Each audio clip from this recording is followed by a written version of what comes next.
Merci Seigneur pour ce que tu fais. Bénis-nous Seigneur dans cette émission des 40 S. Aujourd'hui, tu nous donnes l'occasion d'aller de l'avant. Au nom de Jésus-Christ, Amen.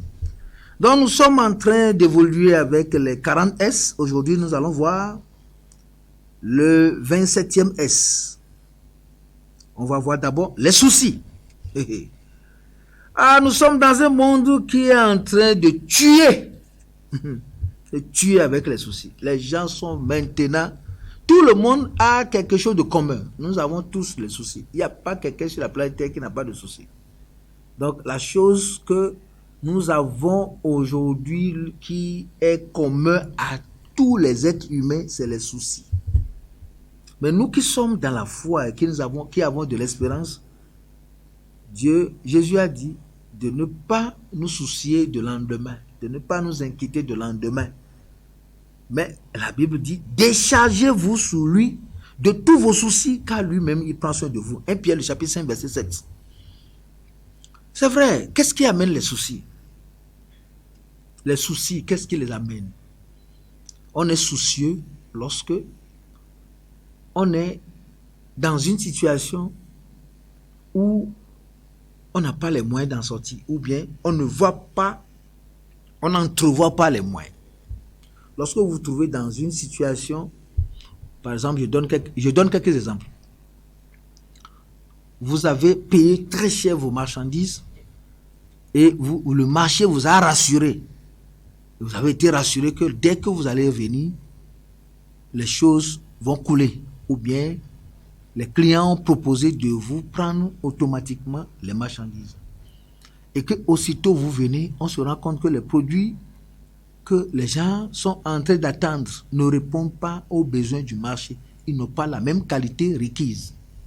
Alors là, dès que vous apprenez ça, et qu'on vous dit que non, ceux qui vous ont promis qu'ils vont acheter commencent pas à douter de ça, c'est fini. Comment est-ce qu'il va faire pour écouler ces produits? Comment il va faire pour payer les fournisseurs? Comment il va faire pour m'en sortir? Comment il va faire, c'est fini. On ne dort plus. Vous avez votre tête qui est surchargée. Vous avez espéré quelqu'un qui doit vous bénir pour que vous répondiez à un problème, à une dette. Soudain, la personne vous appelle pour dire « Hey, je ne suis plus en mesure. » Non, les soucis. Je donne quelques exemples comme cela. Vous êtes dans une entreprise et que vous avez pris comme appui pour votre avenir. Aussitôt, l'entreprise tombe en faillite. Qu'est-ce que vous allez faire? C'est ça, ça amène les soucis, ça amène les coups de cœur. Vous avez des enfants que vous aimez, mais qui vous ont déçus à travers un comportement désobligeant que vous n'aimez pas. Vous avez compté sur quelqu'un ou bien un frère en Christ qui vous a déçu. Bon, il y a tellement de choses aujourd'hui que le diable a créé dans le monde, dans la nature, dans l'église et dans le monde. Regardez aujourd'hui les États, qu'est-ce qui fait leur souci? Le terrorisme. Quand les gens dorment, est-ce que nous pouvons nous réveiller? Est-ce qu'une bombe ne va pas éclater à côté de notre chambre, de notre maison? Quand les gens sont au marché, ils ont peur. Parce que les soucis parfois vous hantent par la peur. Ou vous demandez, mais au fait, est-ce qu'il n'y a pas quelque part, si je mets mes pieds là-bas, une bombe ne va pas s'exploser? Des idées viennent pour vous déstabiliser. Vous voyez?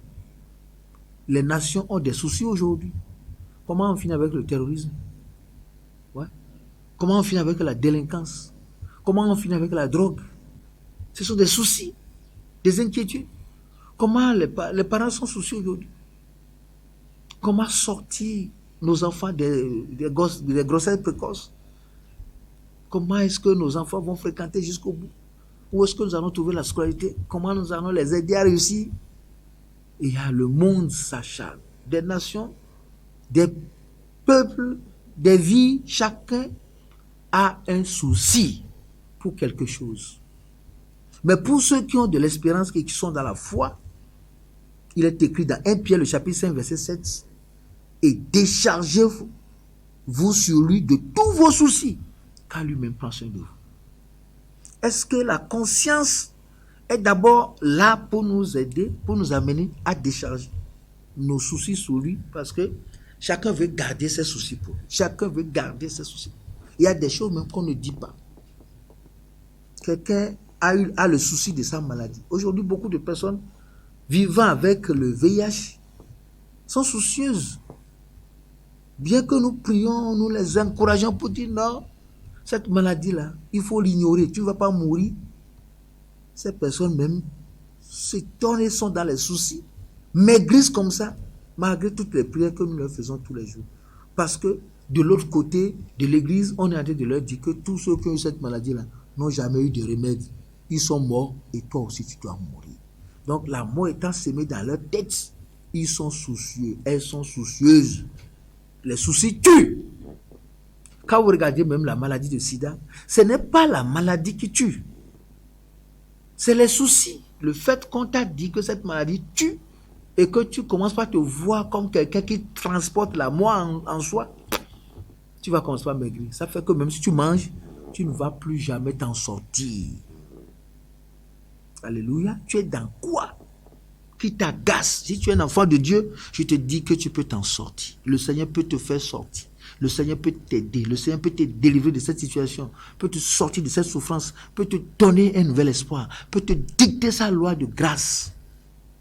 Oh, les soucis sont là. Même parfois, si nous sommes en train de nous soulager dans les versets bibliques, on connaît la réalité de ce qui se passe. Personne ne peut dire qu'il n'est pas agacé par les soucis. Moi-même qui vous enseigne, moi j'ai mes soucis.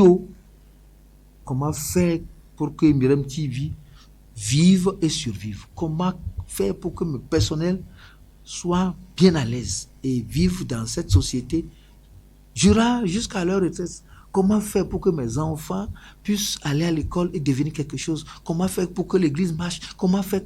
Et je suis dedans. Mais nous sommes obligés de les décharger sur Dieu. Nous les déchargeons, mais ils sont là. Vous déchargez les soucis, mais ils sont là. Mais sauf que nous avons la foi que nous, avec Dieu, nous ferons des exploits. Alléluia. Donc, vous regardez que Dieu vous aide à prendre conscience de ce que les soucis peuvent créer pour votre vie. Les soucis ont amené des gens à la paralysie parce que ils étaient en train de penser de manière que ils ont eu une crise de tension. Une situation qui vient de déboussoler. Et dès que tu vas commencer par y réfléchir au point d'être dans l'insomnie, tu vas voir que ta vie sera fauchée par une crise cérébrale ou bien un AVC et c'est fini, ta vie est basculée. Et nous avons les cas. Et ces cas-là sont légion aujourd'hui. Que Dieu donne à chacun de comprendre que nous n'avons pas besoin de continuer dans les soucis. Non. Beaucoup sont soucieux de ce qu'ils vont manger. Beaucoup sont soucieux de comment ils vont se vêtir. Beaucoup sont soucieux de où est-ce qu'ils vont trouver du travail. Beaucoup sont soucieux de ce que comment faire pour survivre, comment faire pour joindre les deux bouts, comment faire pour trouver un travail, comment faire pour se marier, comment faire pour avoir des enfants, comment faire pour que les enfants aillent à l'école, comment faire. Et nous vivons tous dans les soucis. Que Dieu t'aide. La Bible dit dans Matthieu le chapitre 6, il dit, Matthieu 6, le verset 28 dit, non, c'est trop, hein? Il y a tellement de choses ici. On va partir du verset 25. C'est pourquoi je vous dis, ne vous inquiétez pas pour votre vie, de ce que vous mangerez, ni pour votre corps de ce de quoi vous serez vêtus. La vie n'est-elle pas plus que la nourriture et le corps plus que le vêtement? Regardez les oiseaux du ciel. Ils ne sèment ni ne moissonnent et ils n'amassent rien dans des greniers. Et votre Père céleste les nourrit. Ne valez-vous pas beaucoup plus que qui de vous, par ses inquiétudes, peut ajouter une coudée à la durée de sa vie? Et pourquoi vous inquiétez au sujet du vêtement? Considérez comment croissent les lits des champs. Ils ne travaillent ni ne filent. Cependant, je vous dis que Salomon, même dans toute sa gloire, n'a pas été vêtu comme l'un d'eux. Si Dieu revêt ainsi l'herbe des champs, qui existe aujourd'hui et qui demain sera jetée au four, ne vous vêtira-t-il pas, à plus forte raison, gens de peu de foi? Ne vous inquiétez donc point, et ne dites pas que mangerons-nous, que boirons-nous, de quoi serons-nous vêtus? Car toutes ces choses, ce sont les païens qui les recherchent. Votre Père Céleste que vous en avez besoin. Votre Père Céleste sait que vous en avez besoin. Cherchez premièrement le royaume et la justice de Dieu, et toutes ces choses vous seront données par-dessus tout. Ne vous inquiétez donc pas du lendemain, car le lendemain aura soin de lui-même. À chaque jour suffit sa peine. Regardez, voilà un beau verset. Pourquoi s'inquiéter, avoir les soucis pour le vêtement, la nourriture, l'écolage, les enfants et tout ça? Nous devons les décharger sur lui. Lui va prendre soin de nous. Lui va les ôter. Lui va nous donner les solutions. Et lui va travailler pour que nous soyons dans le repos. Oui, Luc 21, verset 34 dit, prenez garde à vous-même, de crainte que vos cœurs ne s'apaisantissent par des excès du manger et du boire, et par les soucis de la vie. Et que ce jour ne vienne sur vous à l'improviste. Voyez, non? Voilà, ce sont des choses qui arrivent aujourd'hui. Matthieu 13, 22. Matthieu 13, le verset 22 dit, celui qui a reçu la semence parmi les épines, c'est celui qui entend la parole, mais en qui les soucis du siècle, la séduction des richesses, étouffent cette parole et la rendent infructueuse. Ouais. Si vous avez les soucis, vous ne pouvez pas garder la parole. Vous ne pouvez pas être éclairé. Vous ne pouvez pas avoir la joie. Vous ne pouvez pas vivre en paix. Vous ne pouvez pas être une personne qui plaise Dieu. Vous voyez? Beaucoup de gens sont dans nos églises aujourd'hui. Ils nous regardent en train de prêcher, en train d'enseigner. Mais c'est comme si nous sommes en train de jouer des films devant eux. Nous sommes en train de jouer des films et ce n'est pas bon. Ils ne sont plus conscients de ce que nous faisons. Parce que les soucis ont envahi leur tête. Ils ne peuvent plus avoir les moyens de se reposer. Beaucoup de personnes, quand ils viennent à l'église aujourd'hui, aussitôt, ils sont là pour danser. Quand la musique vient, ils dansent. Mais aussitôt le message commence, ils ne commencent pas à dormir. Pourquoi? Beaucoup sont remplis de soucis. Ouais, la parole ne peut plus les pénétrer. Les soucis ont gardé, ont coincé toutes leurs pensées. Nous pouvons lire encore dans Marc, le chapitre 4, verset 19. Ouais. C'est pour vous aider afin que vous puissiez comprendre les choses selon Dieu. Mais en qui les soucis du siècle et la séduction des richesses et l'invasion des autres convoitises étouffent la parole et la rendent infructueuse. C'est la même chose. Si vous êtes soucieux, il faut savoir que aucune parole ne peut être fructueuse en vous. Et c'est dommage pour vous que Dieu t'aide à comprendre ces vérités le plus tôt possible pour savoir comment décharger tes soucis, tes fardeaux sur le Seigneur. Comment croire au Seigneur et vivre selon ce qu'il te dit. C'est très important. Que Dieu te bénisse. Ouais. Pour Psaume, le chapitre 13, verset 3. Jusqu'à quand aurais-je des soucis dans mon âme et chaque jour des chagrins dans mon cœur? Jusqu'à quand mon ennemi s'élèvera-t-il contre moi? Ouais. Si vous êtes un saint, vous êtes juste, vous serez agacé par vos ennemis qui vont vous créer des soucis. Quand quelqu'un dit que tu vas mourir, quand tu sais que une personne est en train de te dire, si tu continues, il va te tuer, ou bien il te persécute, mais toi tu n'as pas le droit de répondre. Ouais, non. Dieu prend soin de nous lorsque nous déchargeons sur lui nos soucis. Que Dieu te bénisse. Nous allons voir le 28e S qui s'appelle seul. Un seul Dieu est Père de tous, qui est au-dessus de tout et parmi tous et en tous. Philippiens 4, verset 6. Ouais, ça c'est Dieu, ça. Lui, il est seul. C'est lui le seul Dieu. Le verset 1, 2 Corinthiens, le chapitre 5, verset 14 dit, car l'amour de Christ nous presse, parce que nous estimons que si un seul est mort pour tous, tous donc sont morts. Ouais.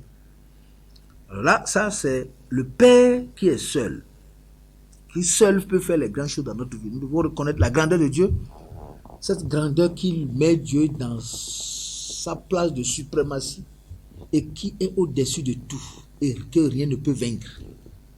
Et lui, il est le seul, ayant la puissance sur les dominations, les autorités, les princes de ce monde des ténèbres, et jusqu'à les dépouiller. Lui, il est seul, il détient la capacité seul. Donc, nous, quel est notre rôle aujourd'hui? Nous devons savoir aussi que nous ne sommes pas seuls. Nous ne sommes pas seuls. Je ne suis pas seul. Il est avec moi. Il a dit, je suis avec vous tous les jours jusqu'à la fin du monde.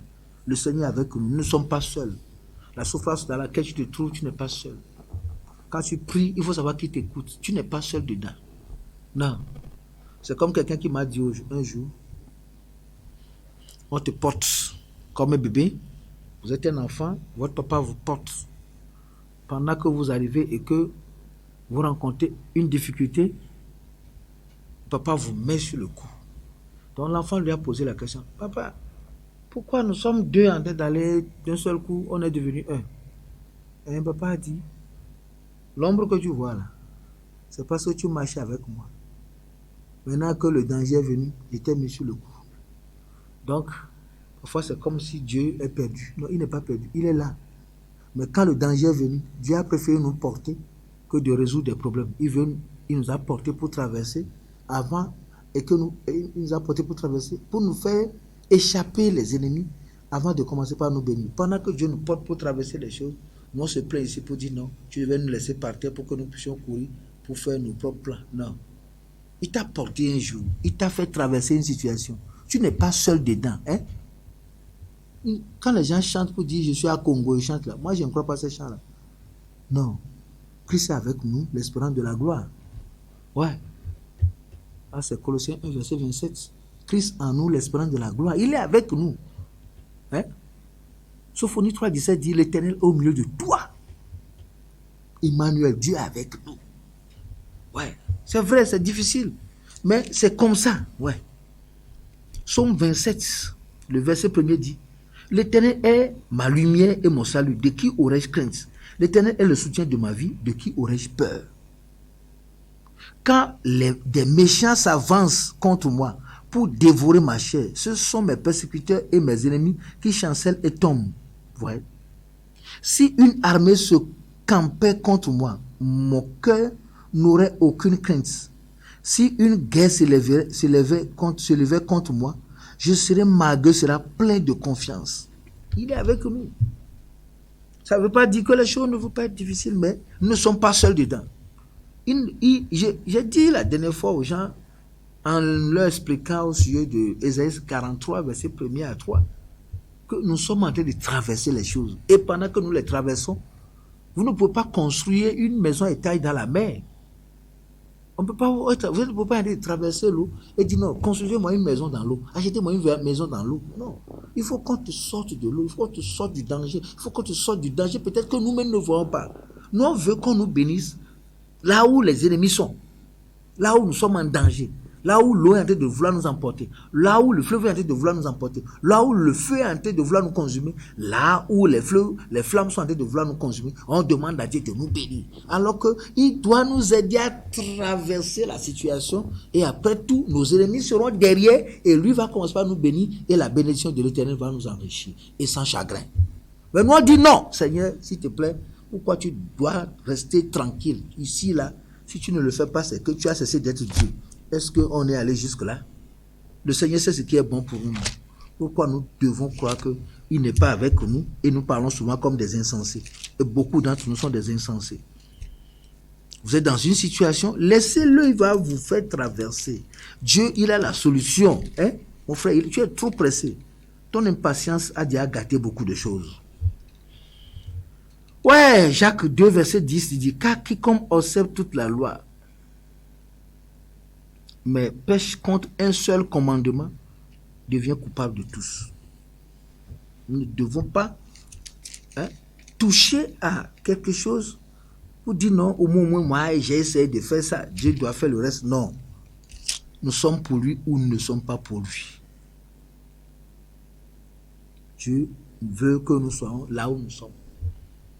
Et il ne va pas nous abandonner. Je ne te délaisserai point. Je ne t'abandonnerai point. Il a raconté ça plusieurs fois dans Isaïe. Je ne te délaisserai point. Voyez. Mais est-ce que nous croyons? Est-ce que nous croyons?